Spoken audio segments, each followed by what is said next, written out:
Hey everyone, it's Dinah, and we are here for what is, in fact, the season finale. Assuming the season finale, and then, of course, whatever comes afterwards in terms of like a new series or new project with her in it. But this is the season 1 finale of She-Hulk Attorney at Law, episode number 9. So I like that. I like that when they give a series like this like an actual decent number of episodes where it's actually allowed to breathe and have a little bit of fun and incorporate all the necessary themes and stories and everything. That's kind of what I enjoy, instead of having everything kind of crammed into 5 or 6 episodes. I think because even with this has had its actual fair share of drama and chaos and also comedy too. Arguably, maybe more so because it's like tonally and kind of, conceptually kind of like different from the other shows they've done. But still, for me, if anything, this proved that it does work. It does absolutely work either way, regardless of which themes or which kind of tones they're covering. So, yeah, good, strong, solid 9 episodes in. So, yeah, so this is the finale. So I think here it pretty much all comes down to that. It all comes down to this. And I don't know if this is going to be longer because of it. I mean, they kind of might want to end up setting up more for next time, or if they actually kind of want to make this one maybe heavier because it's the end and actually kind of bring things to a resolution of some kind. But they've been doing a lot of teasing and a lot of kind of expecting that this finale kind of will be pretty resolute, but still kind of be like an actual kind of going out with a bang style kind of episode too. So that'll be fun to explore. But last time we had a bang. We had some banging last episode. I just had to throw that joke in there. We had a bang last episode. Some then, according to Jennifer herself, some very satisfying banging too. We had our very own baby boy, Matty Murdock, Daredevil, returning to our screens into the MCU and officially being incarnated into the MCU as well, into this universe and everything, returning to television, to streaming and everything. Jennifer was representing Leapfrog, and then of course another one of Luke's most kind of like prized kind of clients, aka Matt Murdock and then Daredevil and everything. He was actually representing him, so both of them kind of facing off and everything. And even though then afterwards, I think Luke did still kind of win and everything, so showed off Matt's kind of prowess as a lawyer. So that was kind of like the kind of shortest segment of the episode too, like Matt and Jennifer kind of facing each other as lawyers and everything. But then afterwards, we had a lot more of them together as She-Hulk and as Daredevil. So even though they definitely she eventually did actually find out that Daredevil and Matt Murdock are both the same person and everything, but they actually got to do some superheroing together and everything. So that was fun. And then they got along just in general really well. Their chemistry was on fire. Their dynamic was on fire, everything about them was on fire, and then they decided to set fire to the bedroom and everything. So they got along so well. It was so easy to actually kind of see them together and to pair them up together and to to hop on that kind of shipping train and everything. So that was really fun. And just seeing Charlie Cox back as Matt in this, and also like him not only coming back, but him also actually kind of coming back in his first case is somewhat his first kind of proper moment, because then not like for the sake of context, I think not fully counting his cameo in No Way Home with Spider-Man, but with Peter even, but I think with this one like him actually having like a fully fleshed kind of reprisal of the character in this was just so much fun to see, and to see him back properly after all these years and everything, and seeing how much he's kind of grown and changed for the better, and seeing how kind of like different but also like better he is as a person, and like how much he's grown like since then too, and having like some sneaky little kind of references to the original kind of series too, and even having the theme playing when he said "I'm Daredevil" and everything. So that was really cool. I think again, just like for any Daredevil fans, pretty much of the show and all the comics and everything, just fans of the character and everything, it was a really cool episode to get into. And then yeah, we had Intelligencia at the very end too. That was like that was like the first kind of like the first 3 quarters of the episode, and then the final quarter was pretty much just like Jen going along to the actual gala to pick up her kind of her female lawyer of the year award or something, and then Intelligencia hijacked the entire event and then leaked to like pretty much all of her phone contacts, and like leaked like a sex tape between her and Josh, that Josh was the one who actually filmed and everything, and then just leaked all of the private info and just kind of shamed her and just trashed her in front of her colleagues and her family and her friends and just in front of everyone kind of who knew her and everything, and just tried to make her look as bad as possible and just kind of shaming her. And in the end, understandably so, she lashed out and punched out the screen and everything, and then almost caught one of the dudes at the end actually kind of trying to take pictures of her and actually running away and everything, which I'm fully believing that had to be Todd. Like, that motherfucker had to be a part of it too. And then he got away, and then I think the DODC came by, because I think they kind of got like a tip off, or like actually kind of caught the alarm of like an enhanced person on the scene kind of causing chaos, or like just lashing out and being angry and everything, so then naturally they kind of got involved and stuff. So I'm guessing they probably must have arrested her, because then she did still kind of cause like property damage and everything, but then I mean, in accordance with the DODC's kind of very, very stringent kind of laws, they probably kind of arrested her for something or other. So there's that. So I think that alone, I think chances are, that like her backlash to the shit that went down is gonna be much more kind of hard focused on than any of the stuff that was actually done to her, which probably people will either gloss over. Some people might even victim blame her for, or something, which was already happening in the reviews too and everything. So just again, art imitating life and life imitating art, and just like a whole kind of like a loop-de-loop of bullshit and everything. So, but I think, yeah, for now, I think that might be it for now. So yeah, on to the finale of She-Hulk, Attorney at Law, episode number 9. So yeah, let's go. Jennifer Walters. Oh no. Lawyer, millennial. Whoa. Searching for a way to balance a career Whoa. and her personal life. Then an accidental dose of gamma-radiated. You couldn't shoot anyone else for a personal life, really? How about Nikki? Now. Oh, referencing it back to the older Hulk. Oh, that's a cool thing. Yeah, the older Hulk movie. Yeah. Oh, that's so cool. Oh, God, the older Hulk movie. Yeah. God, they actually filmed this too. The creature is driven by rage. That is such a cool reference to have. That is such a cool reference. Yeah. You wouldn't like me when I'm angry. Oh, yeah, they actually had this as like an actual preview as well. Yeah. One of the first previews they released for this, yeah. The Savage She-Hulk. Sensational! She is a sensation. We left multiple messages. I managed to sound very calm, considering I was calling the freaking Hulk himself. Let's get down to brass tacks. Didn't fanboy at all. That's my boy. Identify every individual who hacked my private information. They need to be prosecuted. Josh, suspect number 1. Primary suspect. You're not just anyone. You are an out-of-control Hulk. That's what all the witnesses saw. So people are really going to gloss over the shit that happened to her as well? They're just willing to let that slide?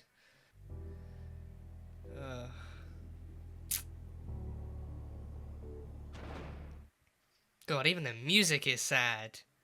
Oh, sweetheart. It's all right. People go to prison every day. See you later, litigator. Oh, gosh. And she's fired as well. Of course. Why am I not surprised? Why am I surprised? Why am I not surprised? She's fired too. This is almost like back to square one. Straight back to square one. Like, she became She-Hulk and then she lost her job and now she's... God. Oh, yes. Yes, Papa Walters. Yes, spray them. I got water pressure for days. Yeah. Papa Walters with the water hose. Yeah.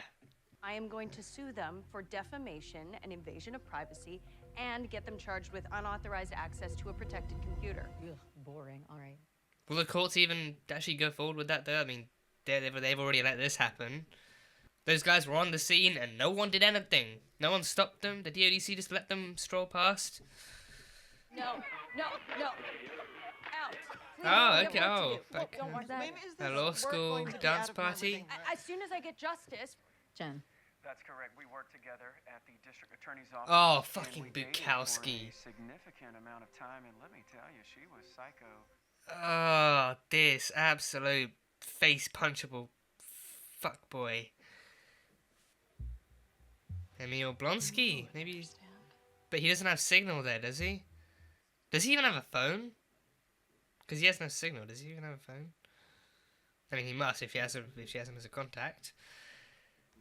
Found this vid of She-Hulk in college. Nikki? Forgive me, Jen, for this transgression. She's luring them out. She's luring them out. Okay, she's luring them out. Am I a genius? No, I think they're just really that Hell predictable. yeah, They are I'll that be predictable. there. Yeah. Wouldn't it look suspicious that I'm walking around with an earbud in? No, trust me, you're not gonna be the only one, okay? Really? AirPods? Are they all gonna be wearing AirPods? And remember to always refer to women as females. Oh yeah, that's. Jen's life is on the line. Yeah, you're not gonna like it, but it's how these fuckers roll. Yeah, just in the mud. Why does there even need to be a She-Hulk? It's not like there's a He-Hulk. And Lady Thor? Guys, she just sucks. Hey, don't you be trusting on Jane Foster, okay? I would have the exact same criticisms if she was a man. Nope, can't do it, Nikki. Yes, you can. Oh gosh. Females, am I right? Oh gosh, he has to actually amp himself up to talk trash about. Oh fuck. Mother pugger. Of course you're one of us. Yo, come here, man. Huh? Yeah? Welcome, bro. You heard it from me first. He rules, and he's hot. Wow, okay. So apparently toxic masculinity doesn't prevent them from complimenting each other. Superpower should go to the best person suited for the job, right? Right? Yeah, totally. See, she got everything through nepotism. She got everything through nepotism. Exactly. Oh. God. Think she boned Holloway? That's their boss. Oh. Did she? Yes. Like you're mad about it. Yeah, and it pisses me off. Gosh. Hug. We are vibing. Oh God. Talking about something relevant. I created Intelligencia. He created I'm it? Hulk King. He's My God. Todd is Hulk King? That's like the most unimpressive thing I've heard all season. Like, I wasn't really expecting them to go, you know, like, Stearns, but Todd? Oh, Jesus. Where's Josh? Shouldn't he be here? He's with them, right? Shouldn't he be here? Saracen got me into this puer tea, but you gotta watch him when he makes it because he likes to slip in chicken blood. Of course he does. Chicken bone, I guess, yeah. I don't know if you could really go as far as human blood. Actually, I think I'd rather just talk to Emil about this. Do you know where he is? Yeah, he's down in the lodge. Some private event down there. Private event. The lodge. Kinda miss the chicken blood. I would like to introduce our very special This lodge? speaker. He cost a ton, so you better cheer. Give it up! No, Emil! Emil! No! Why? How could you do this? How could you do this to us? We were rooting for you. We were all rooting for you. I hear your group has all been making amazing progress. Emil! Every single person seizing their goal. Am I right? I believed. You think the sex tape was the worst part? Well, I hired him to seduce you and steal your blood. Oh, Wait, what are you talking about? Steal my blood? my team also synthesized your blood, so it could save. Is he a Hulk? All the powers you never should have been given in the first place. He's a Hulk now? I didn't just get handed superpowers. I had to earn them. Oh, How the fuck did you earn this, you little shit? this is not gonna work, right? Tell me he just blows up. Tell me he just blows up. Oh. Tell me he just blows up like a really fucked up abomination. Even more one. God, just one-armed. Oh, the feet. Yeah, just one arm. Oh god, like something out of Resident Evil. Please tell me he turns into something out of Resident Evil. Oh gosh. Oh. That's it. Surprise! Titania! Come on, Titania too? This isn't messy enough? Oh hey, it's a finale, so it's gotta be packed, right? Alright then, okay. Brucey! That's my boy. Oh, my cousin, asshole. It's not what you think. Oh god, Hulk versus bro, rematch! Rematch! Bruce versus Abomination again. This is a mess. None of these storylines make any sense. No, it's just fan service. Is this working for you? Kind of. What? Hey, What? what do you think you're doing? Oh, that is meta. You're not gonna stop me. Oh, that is meta. Oh, this is nice and meta. This is very nice and meta. Oh, I actually love this. Marvel Assembled? Oh, this is good. Oh, that is so good. She's actually behind the scenes? What is this? What actually is this? She's in Marvel Assembled? This is like an 8th wall break, a 16th wall break. They're just doubling it. Massively. They're in the real world? Are they in the real world now? Are we gonna meet Kevin Feige? The entirety of the second season is one extended dream scene. The writer's room. Where did you come up with that original idea? Was that from every other superhero story ever? Okay, there are certain things that are supposed to happen. I'm loving this. I'm sorry. I'm not sorry. I'm actually loving this. I am fully loving this. No one talks to Kevin. Kevin's value is immeasurable. It's even like full stop perioded and stuff. I would murder you to protect Kevin. Okay. This is very creepy, the way you're talking about him. Where's Kevin? We're gonna meet Kevin Feige. She-Hulk is at Disney, at Marvel Studios.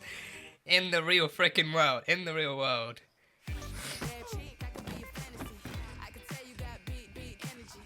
Oh, damn. Oh, oof, oh. Damn. This is the security they have in place to stop spoilers. Yeah, this and snipers. This and Marvel snipers.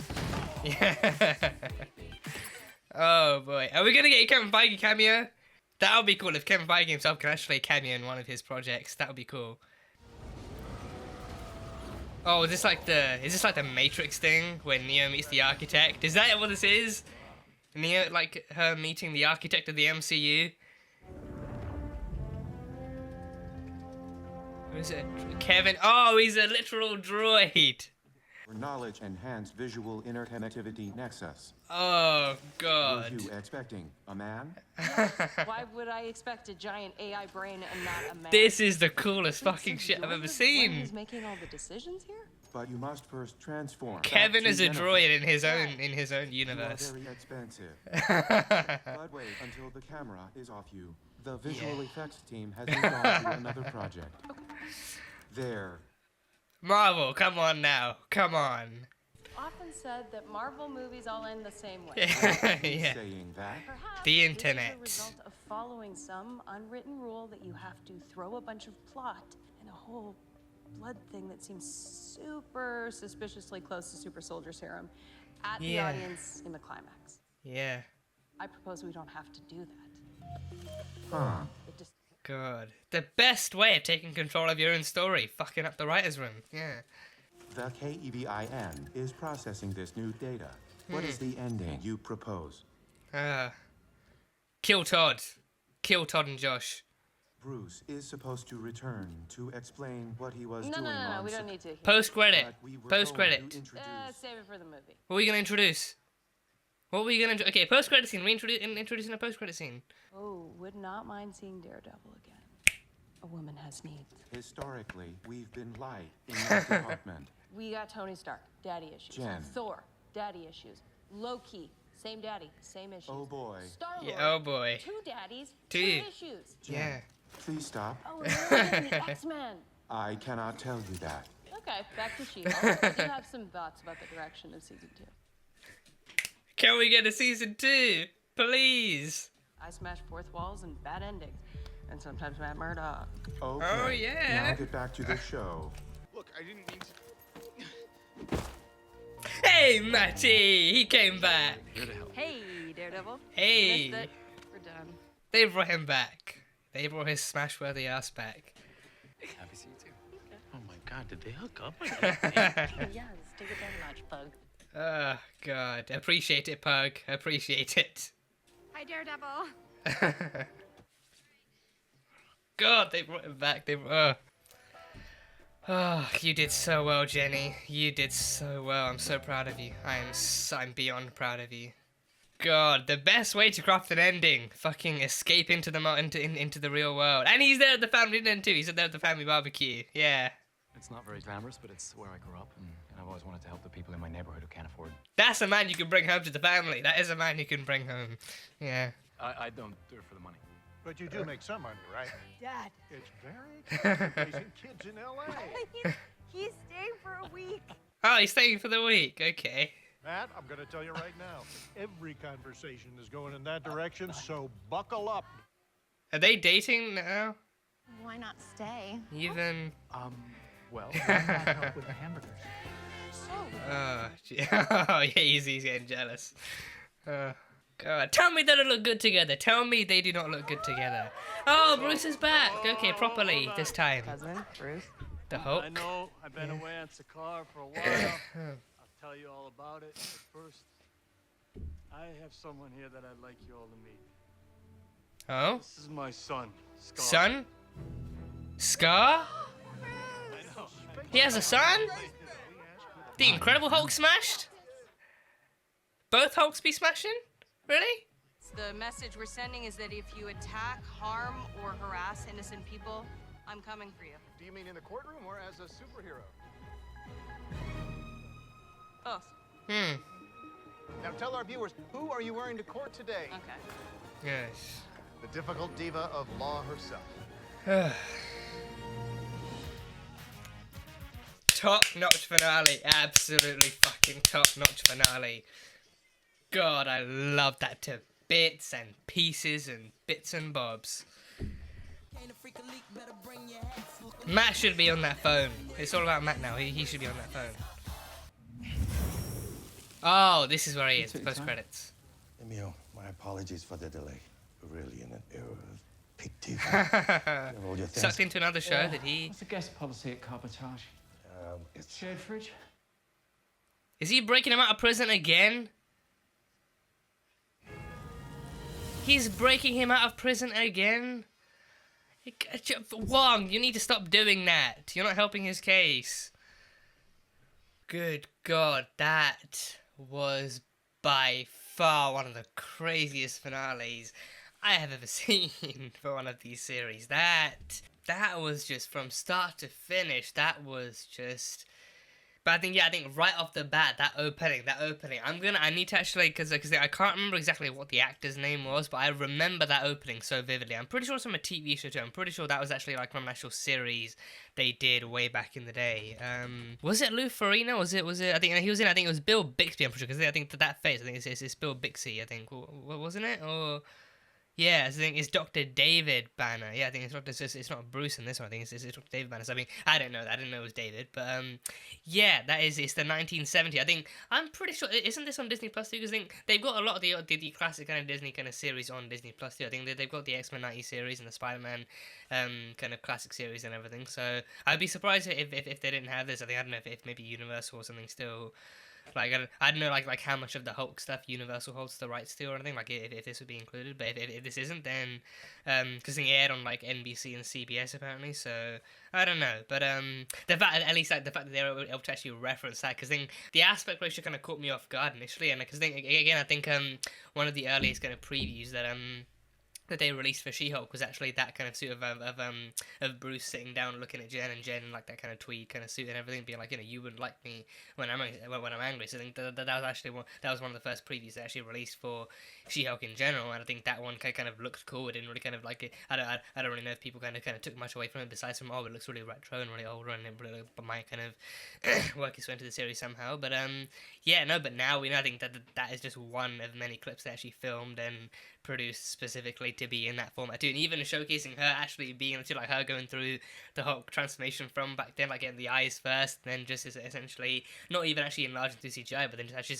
grown into like a really bulky and really kind of muscular kind of figure. It's the transformation itself, but also like the nature of it and like the way it was done too. It's just such like if you've seen it, it's just such a memorable kind of transformation. The scene I remember is him being caught in the middle of like a rainstorm, and then he kind of tried to change his tire and he cut his hand, and then like he injured his hand or something, but then that kind of stress just kind of actually unleashed the Hulk in him, and he transformed into the Hulk in the middle of the road. Even one of the posters for that is actually really cool too. Like the poster actually shows like the transformation in faces, like one face and then another face, and then like half the faces are Banner, and the other half are actually him slowly turning into Hulk and everything. It's just such a cool kind of like got a set of concept and everything. But yeah, I think I immediately recognized what they were going for. I was like, I can't remember exactly which kind of Hulk kind of iteration this is, like in terms of name or anything, but I know exactly where they pulled this from, and it's so cool they actually pulled it from there. Actually kind of managed to kind of reproduce that in this fashion, even with her and everything, even having the narration, because I'm pretty sure the narration would have been in the original kind of thing too. So if they have it on Disney Plus, I might actually check it out. I think you had Thor stuff back then too, but I don't know if that was actually like specifically produced as Marvel, but then back then you had like Hulk, you had Spider-Man.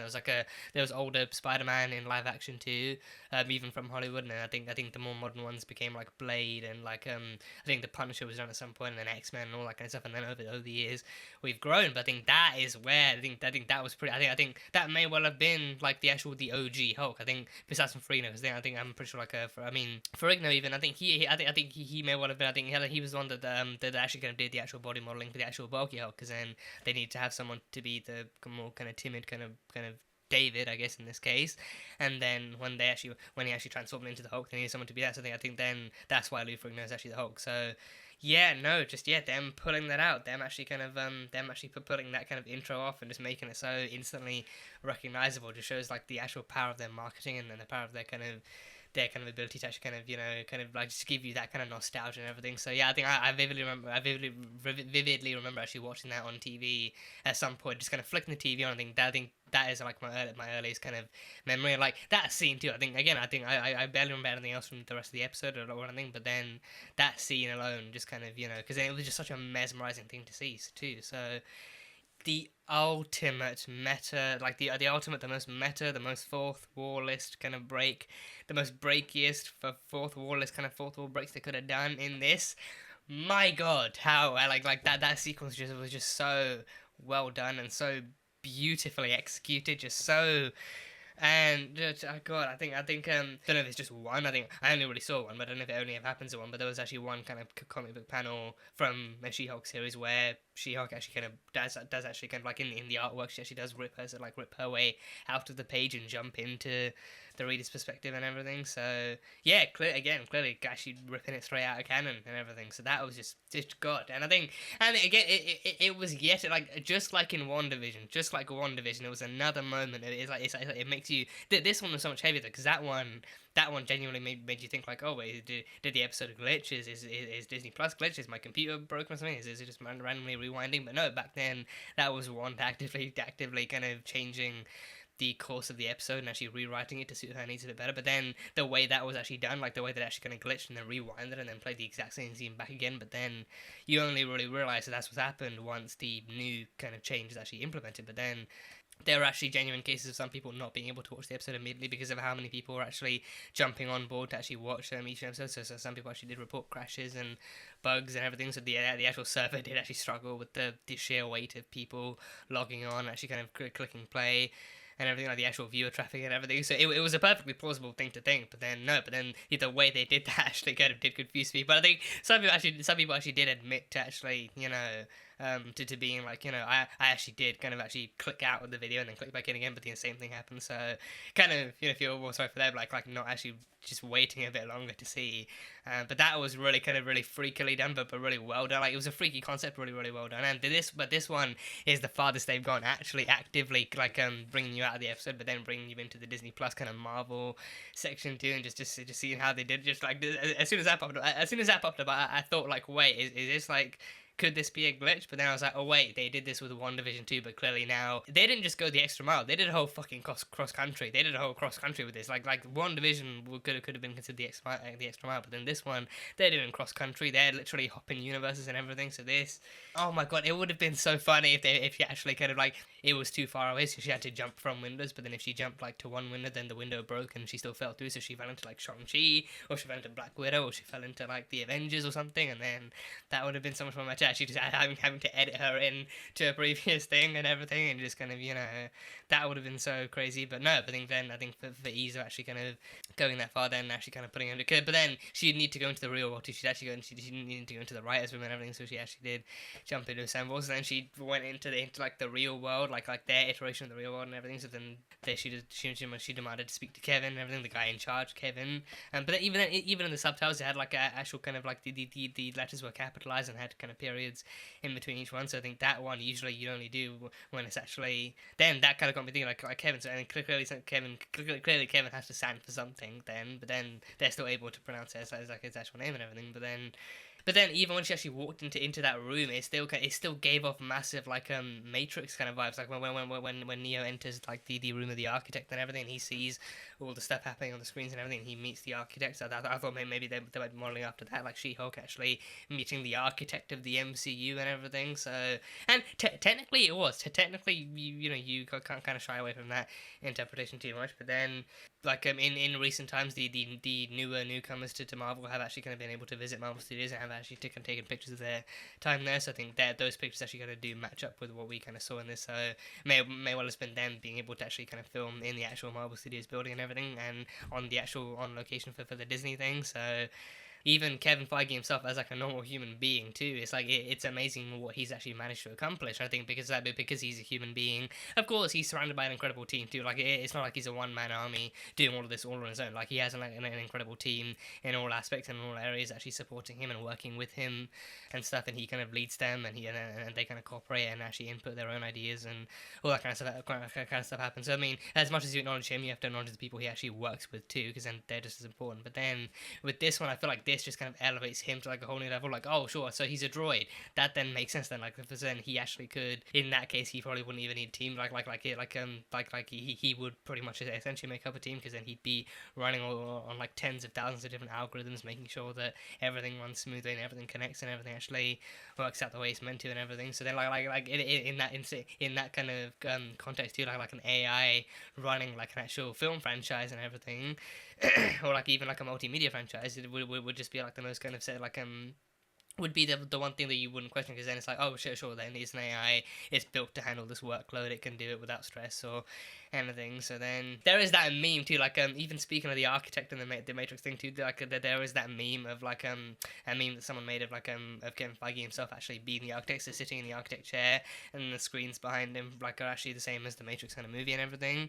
But then instead of the Matrix stuff, it's actually kind of filled with the MCU stuff, the various MCU movies, and actually kind of paints him to be like the architect from the Matrix. And that like even remembering that made me think, oh shit, are we actually gonna get like a Kevin Feige cameo in one of his own kind of things? But no, a character's actually kind of like not only wanted to win or to actually kind of get a win or to actually kind of succeed or save the day, but then also like actually wanted the best ending for them. They've actually wanted something that suits them, something that feels right, something that wants to. And I think also beyond that, this is the farthest any fucking person's ever gone to actually get it. Like literally jump, like you like never in any other show, probably for obvious reasons too, would you ever have any other show, would you have any other kind of thing where they kind of like take you back into the streaming app or whatever if you're watching this on them, because in other shows you probably have to watch on demand or something, and then you just fucking bang my head against the desk, then they jump through different windows and they jump into like another thing, and just go that meta. They actually teleport into the real world writer's room and everything. And I think also like not only that, but then the fact that like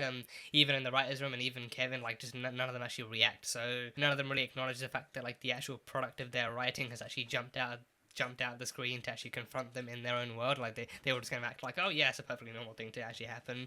Yeah, so again, I think it's like a really cool display of actually how far she's able to go, but then also because of that, how far she's willing to go to actually get the ending she feels that she wants to do. Because then again, I think the whole point of that being that, like on the one hand, it is also going to run like, I mean, it's going to be fan service, because then almost everyone comes out. Abomination's there, Bruce comes back, Titania's in because she's obviously in the season. It's like, again, at least the way kind of I've experienced it is the fact that like, okay, a lot of it is fan service and a lot of it can seem clumsy and clustered and it can feel like a lot's packed in, but then for me it's like it feels like fan service more than anything else, and I can kind of respect other people feeling like because it's a finale, like they've kind of packed everything in and called it a day, and then maybe being bothered by that. But then for me, it's like it's fan service, and I usually kind of try not to like let it kind of negatively impact me too much. But then even then, Jen's argument and Jen's kind of perspective of it still made complete sense. Like like it would be cool to watch it, and I think to be fair, we did still get like a little bit of it. But then it's the fact that like Jennifer,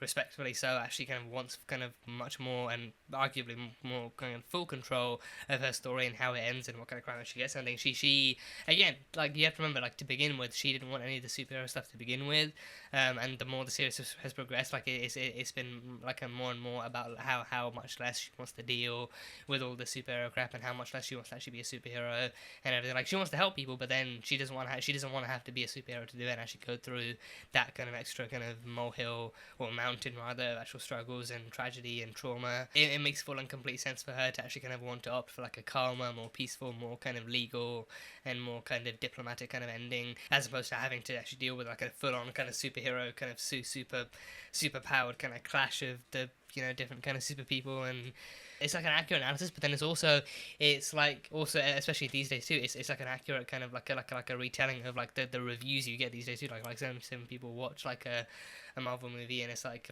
they kind of complain that like like it was alright, but then the climax was just nothing more than like a CGI fest, or like an actual kind of like an endless kind of third act kind of battle that just had to happen and it was inevitable and predictable and all that kind of stuff. So for the first time, like this character essentially wants something different for herself, because then she doesn't even feel like being in like an actual superhero battle would even suit her, because then she doesn't want to have to do that to get the ending she wants. So then she actively does go into the actual production universe and then fight to actually kind of like, she removes like Todd having powers, she removes Bruce being there, she kind of makes Blonsky more accountable and everything. She kind of actually makes it like a more normal, more grounded, more human kind of ending for her and everything. So that alone felt so right. It felt so right. It felt justified. It felt like very fitting for her character and fitting for the story we've had so far. But she even brought Matt back as well. She was like, and bring Daredevil back too. Yeah, yes please, bring Daredevil back. So she brought him back in the best way too, like him just randomly like dropping out of the sky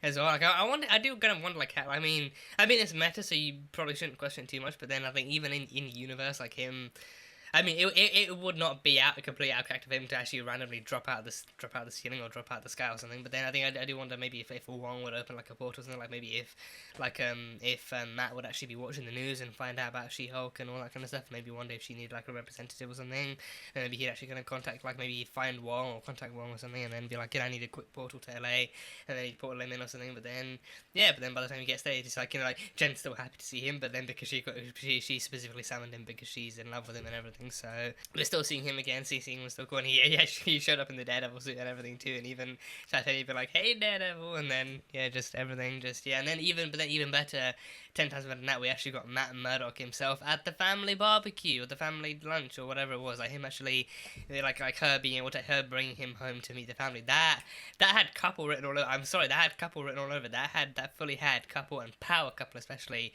written all over it. Like her actually being like her being interested in Matt himself enough to actually bring him home and to have the folks meet him and have him have him mingle with the family and everything and stuff like that. That was beautiful. I mean, did look a little bit like an actual scene out of like a Fast and Furious movie or something, where the whole family just kind of gathers around at the end to have dinner or whatever. But still, seeing him during the daytime in like in terms of maybe like the color grading or just like the actual mood scene, because I think I feel like even in Daredevil, like the actual kind of mood and the actual kind of mood lighting in Daredevil kind of would still kind of be a bit grayer than this, because then of the tone they're used to, and like even in that one, the casualness of those kind of movies is still kind of dim and everything, or like a bit more kind of like a bit more Netflixy and everything. But with this one, this is happy, this is cheerful.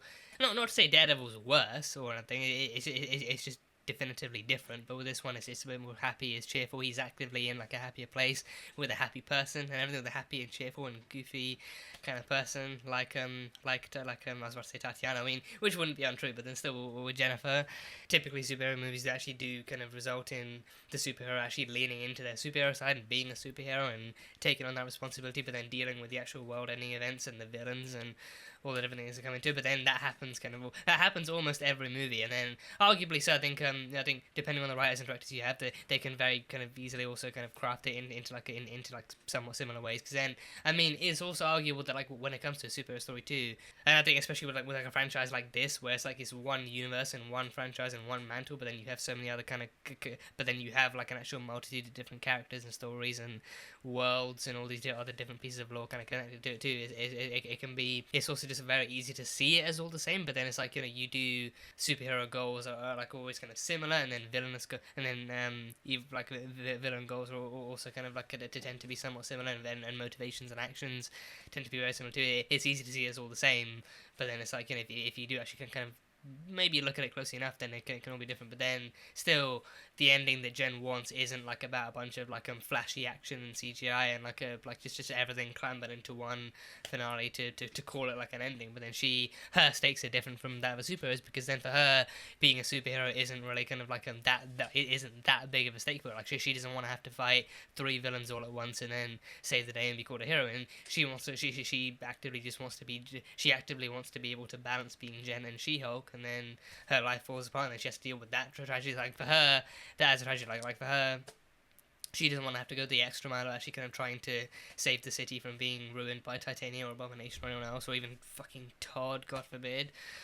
She just wants to actually kind of be able to be at peace with herself and actually be able to handle herself, and the world and life as a whole are pretty much her antagonists and everything. So in this case, I think it's an explicitly uniquely kind of crafted ending for it, because of the fact that the character themselves actually identifies that, like from the very beginning, they're able to identify that like even with these powers, they don't want to have to be like every other superhero. They don't even explicitly want to have to be a superhero at all, because then even then, Jen also is not prowling the streets as She-Hulk at night. Like for her, like she's not like Daredevil. She's not like a lawyer by day and a vigilante by night. She is She-Hulk whenever she has to be and whenever she needs to be. But then even then, she like only really kind of identifies that as a rare case and everything. But then she's also She-Hulk at work and everything. So there's that. So she wants like the actual balance, and I think even then she kind of wants the actual kind of balance of actually being able to maintain both kind of identities and both lives and everything. So, but yeah, I think then the beginning of the episode 2 kind of showcasing how Jen went straight back to square one, but arguably in like a much more painful and much more kind of hurtful and tragic kind of way too. With this one,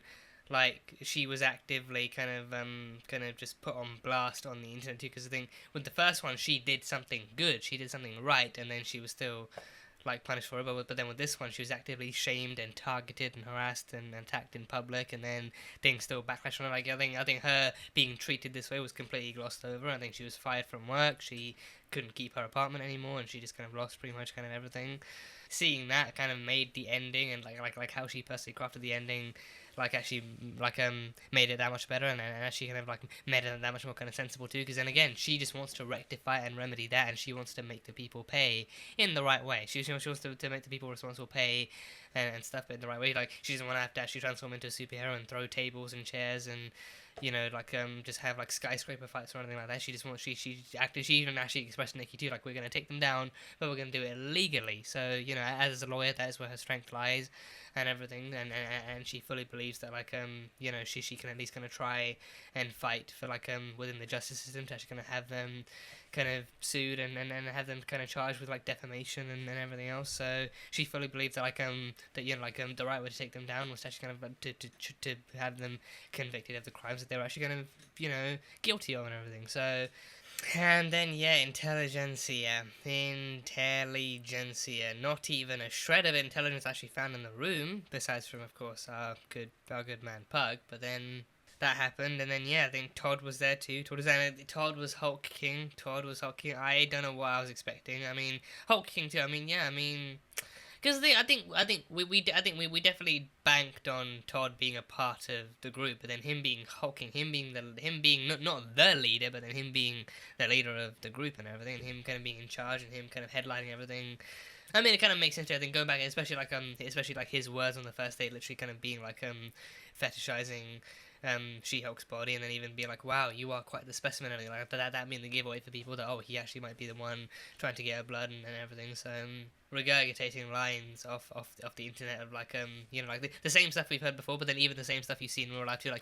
Don't worry, I wouldn't be saying any of this if she was a man, but then just don't know why we actually need an actual female one too. And even them trashing on fucking Lady Thor too. Hey, Love and Thunder, it might have had its issues in some places, but Jane Foster was most definitely not one of them. She was not. So yeah, and even then, it's the Mighty Thor. Like she doesn't even go by the Lady Thor. Literally, the only people calling her that are the people who actually don't want her to be Thor. They're just actually going to go in the extra mile to really emphasize how much they don't want an actual female version of Thor. But then she's the Mighty Thor. She even says that too. So, God knows how they'd feel about her actually being a doctor as well and actually having a PhD and everything. So the fan service that is him and Abomination going for a round 2 and everything. So Yeah, I think the most notable thing for that, especially like to do with the VFX too, the most notable thing for me for that is that Abomination looks almost 10 times bigger than he does from the Incredible Hulk, but then Hulk actually also does look 10 times smaller. So it's like this is like a really small Hulk versus a giant Abomination. Because then he looked really big in the Incredible Hulk in the actual city and everything, but then so did Hulk. But then but in this one he literally, I mean,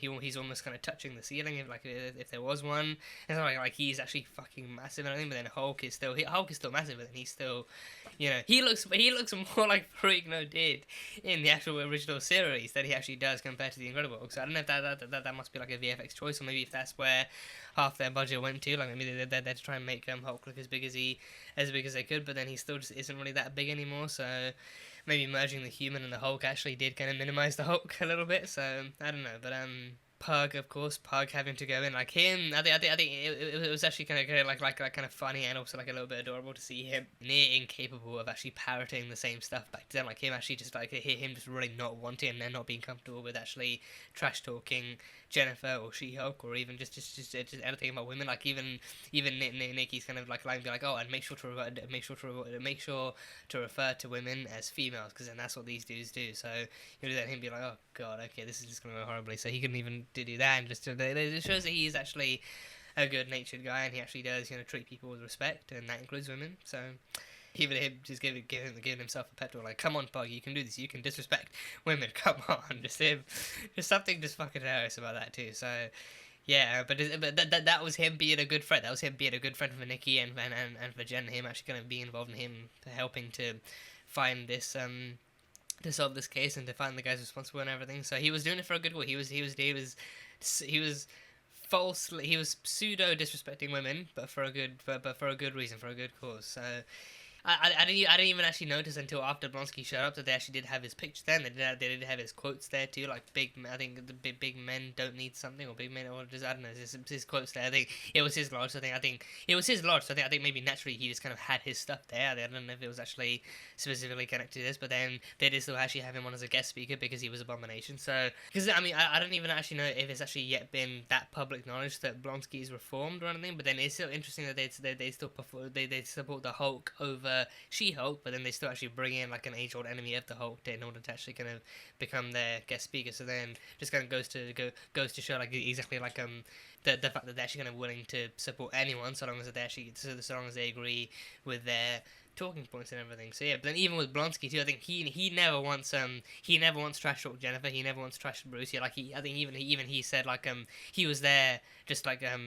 parroting motivational lines and motivational kind of talks. I think him being there, I don't know if he actually did, if he maybe didn't know exactly what it was, or maybe if he just kind of saw it as an opportunity to actually kind of sell more of his stuff or something. But then I felt like maybe like he actively wasn't there because he was a true believer in any of that stuff. But then he just kind of saw it as like a way to, because then he even said like some of you boys like feel like you've lost your way, or you feel powerless in life or feel lost in life. So he maybe saw that as like an opportunity to actually motivate them to try and do the right thing or try and get what they want. But then he didn't really kind of go explicitly into that. He just said like, you take what you want, you do what you want, you believe in yourself, and you believe in what you believe and everything. So I don't know. I think it felt like he was there like just for the grind, or just like to promote and stuff. But and yeah, like we saw, Bruce returned. Bruce did return in like an arguably much more kind of not so show stealing or scene. I mean he came back with a reveal, but then he came back with it in a much more kind of introductory and much more kind of relaxed and casual way and everything. So he came back and he was on Sakaar, and he came back with the sun. Yeah, Incredible Hulk's been smashing too. Incredible Hulk smashed too. Don't know who he smashed, but then his son looks almost exactly like him as a Hulk. So I don't know if his son can transform or not, if he just kind of is in that form. But yeah, his son Scar, probably because he's probably because he was born on Sakaar. So then he's like, just call him Scar. So Scar, and I think it's a cool enough name, so it'll fit and it'll work. So yeah, I think that yeah, that's great. So he has a son now. So I think that and it's also like a fairly grown, he didn't come in holding a baby. He came in holding like an actual fully grown son. So I don't know how long that's been going on for. Like if he conceived as Hulk on Sakaar back in Ragnarok, because then he was there for quite a while. So maybe if he actually conceived as Hulk, then yeah, then those years would kind of add up. Because then I think there's no really, there's no explicitly telling how old he is now, but just the fact that he's actually fully grown. So he could be like a teenager, could be in his 20s maybe, I don't know. But like I'm probably just like a teenager or something. But then yeah, and again I think it also like depends on which genetics he has, because then half of his DNA is Hulk DNA, but then the other half could be whatever the hell you find on Sakaar. There's like Sakaar is literally like has like a multitude of races and species and all that kind of stuff. So don't know who the hell he banged or who banged him, but yeah, whoever he did, I think he has half of their genetics too. So I think wonder maybe that if that means he can transform from a Hulk into another species entirely, or maybe if the Hulk genes are more dominant, maybe then he is literally like a Hulk permanently and everything. So Hulk has a son. There was no mention of this before either. I think maybe maybe that could have been why the Sakaarian messenger ship came by too. It was actually a bit like an actual message from Sakaar being like, "Hey Hulk, you got a little kiddo waiting here to meet you and everything." So maybe he actually went to Sakaar to meet his son and everything. So people that were, I mean, not to completely throw World War Hulk and everything and Planet Hulk out of the way, but then I think people are so kind of wrapped up in Planet Hulk and everything that they didn't consider. I mean, he probably had no reason to consider either, but then no one really considered the fact that he actually might come back with like a new family member for the Banner tree or anything, or even the Walters tree. So yeah, the Avengers. I think. Well, no, not the only Avenger to have a kid, because I think Scott has a kid and Hawkeye also has kids and everything. So yeah, I think that's pretty much. I think and Tony had a kid too. Morgan is out there. So don't know if Scar might. I mean, don't know if Scar might. I think Hulk Ling is in the Young Avengers. I'm pretty sure it's. I think isn't it Hulk Ling, or is it? Pretty sure it's Hulk Ling who might be in the Young Avengers, but I don't know. But yeah, either way, Scar. So Scar is the thing. So we'll kind of get to know him in a future installment, be it in a movie or a series, maybe in season 2, because then Jennifer actually did kind of consult Kevin about season 2 and everything, but then they never kind of really went to. I think she consulted Kevin about season 2 and also the X-Men too. She also even asked about the X-Men, but then said, I can't really get into that right now. So still ever teasing, but yeah, She-Hulk season 2. If and when that ever happens, then we can, they're definitely gonna have to elaborate on Bruce bringing a whole ass son back to Earth and everything. So. And of course, the post-credit scene being that Wong breaks Blonsky out. Okay, I think for a second I was wondering if that could be a flashback, maybe to the first time that Wong broke him out. I thought maybe that might be a flashback. I thought for whatever reason they might be showing a flashback as to how Wong broke Blonsky out the first time and everything. But then I think he did ask like if he had like a new show going, a new. I think he did ask Wong if he actually if he fell into like a new show or like a new series or anything. And he's like even Wong being like, you know what, now is the era for peak TV and everything. So yeah, just something apparently. But I don't know if Wong actually did like fall into like another show or like another series. Maybe if he fell into The Sopranos, and actually ended up living or something, actually watching something from behind one of the kind of scenes or something. So I don't know, but either way, Wong has broken out Blonsky yet again. So once again, breaking his parole and all that kind of stuff. So again, it's just not going to be an easy parole case to actually take on the next time. But then that if he's lucky, he might have Jennifer working on it again, but if he's not, then someone else is going to have one hell of a time trying to convince a board to actually kind of give Blonsky parole again after all the shit he's done, because he broke his inhibitor again by transforming into Abomination, and then he actually kind of, he's also broken out of prison again. So this time there didn't seem to be any forcing from Wong's end, but then it also makes me wonder, like, maybe if this was the forcing that Wong did the first time, maybe actually kind of offering him and then him being like, yeah, you know what, I'm bored, let's go have a fight, and then we can just say you forced me or something. Like, after this, I can fully believe that maybe the first time Wong made him an offer, and then he was just literally so bored in prison that he actually decided, you know what, sure, why not, I could stretch my legs, I could go for like some kind of stress release or something, and then he opted to go for the fight again. And then maybe then the one thing that might be true about that is the fact that he did ask to be returned back, being like, okay, fine, I'll do it because I'm bored, but then you have to take me back here because then I can't really screw up any chance of parole in the future. So then yeah, but this one being so much more casual and him almost actively waiting for Wong to come out and break him out this time and everything. So, and I think without a doubt this series too has been unarguably my favourite kind of series, well, at least one of my favourite series from Disney Plus to come out so far. I think they've worked so well on this show, and I think they've worked kind of so hard to make this show what it is, and to make it like as different as possible from everything else we've got. And I think you don't have to acknowledge that it's actually like a fictional story taking place in a fictional universe, because then that kind of comes so naturally. But with this one, this like actually takes the cake, and it takes the biscuit, and it takes the fucking Skittles and everything. Like, it takes everything you have, and then, you know, just blows it back in your face. And it's like, you know, surprise, we're gonna be smashing the fourth wall, and smashing the page open, and even smashing the screen open, and smashing Matt Murdock on the side too. And everything like that line too, I love everything about that line. So it's never tried to be more serious than it is, I guess. You know, so because then otherwise I think it would probably just kind of feel almost exactly like every other kind of series and every other kind of story out there. I think that, again, that's exactly what they want to avoid. So, but with this one too, Jennifer being that much more self-aware, and her actually kind of being more self-aware that there's actually an audience here, and there's an audience kind of consuming her story and her life and everything. I think also maybe like a little bit surprising that she's okay with that. I mean, I guess she's okay with it in the sense that she's okay with it in the sense that it's a chance for her to tell the audience her story, and tell the story that matters, and tell the story that she feels is best, which is exactly why she went so far to modify the ending to be something that would fit her, instead of actually kind of forcing the audience to sit through another CGI battle with superpowered beings and causing and just watching endless kind of property damage and stuff happening, as cool as that could have been too. So, you know, maybe like releasing like an alternate cut for the people who actually still do really want the typical kind of MCU ending that we've had for like the past 10 plus years and everything. So Tatiana Maslany, my goodness, she's nailed it. She nailed every aspect of this series for me. She has been the best casting I can really kind of think of for this character. She has nailed it, like every second of it, and then she's been the perfect kind of Jennifer Walters, and then She-Hulk as well. She's gone along so well with everyone that matters and everyone who's important and everything, and she's actually been able to craft this character and craft the story into something worthwhile and worth watching and worth laughing about, and worth kind of, you know, feeling down about when sad shit happens and everything. And actually kind of like actually helped create a character worth rooting for and worth falling in love with and worth kind of supporting and everything. And She-Hulk in general has just been like a breath of fresh air in terms of TV shows, and also in terms of actual kind of installments in the MCU as well. So it's just been like a really kind of fun show to actually watch every week, and it being like a much longer series has definitely helped in general, because I think the other kind of series, WandaVision being the exception, because then COVID allowed them to extend it, but then also the other shows, in my opinion, could have also definitely added to benefited from a few extra episodes too. So, and it's like I think everything seemed kind of really well balanced to me too. Like the action kind of seemed appropriate. Like even the action they had for this one didn't really kind of seem overblown, or like they didn't kind of really kind of have her kind of destroying entire buildings or rooms or collapsing people under rubble or anything. Like they had her kind of actually exhibiting like an appropriate amount of like actual action as She-Hulk, and the fight scenes kind of seemed kind of, you know, like appropriate and suitable for her who kind of, you know, like it is only kind of really using her abilities and her superpowers like to be as aggressive and as powerful as she needs to be, and not actually having her, you know, like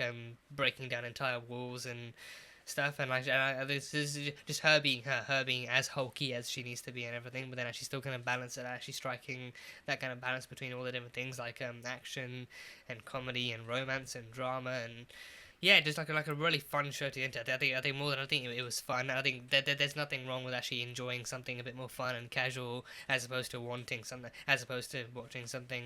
You can even enjoy both. You can definitely kind of enjoy both the fun and casual stuff that has like a twist of drama and twist of action, and also enjoy the heavier kind of more kind of like complexly. Just like the more complex stuff in general, and the more kind of heavy written stuff in general too. So you can enjoy both, and you can even I think it's arguably better to actually understand why both are appropriate and why both are necessary, and why both types are actually important to have when you have like a variety and like a franchise like this and everything too. So yeah, that is pretty much all I've got to kind of say on this for now. So yeah, that was She-Hulk Attorney at Law, episode number 9. So thank you guys as always so much for being here and for watching this video. If you guys enjoyed it, then feel free to leave a like and comment on what you thought of the episode and what you thought of the series as a whole, and what your thoughts are and how you felt, and what you enjoyed and what your perspectives are and how you felt about this finale as well, like if you really enjoyed the meta stuff or anything like that. So, and yeah, for those interested, the full-length reaction for this episode will be over on Patreon, so you can go check that over there. And yeah, that is pretty much it. So until the next time, bye bye for now.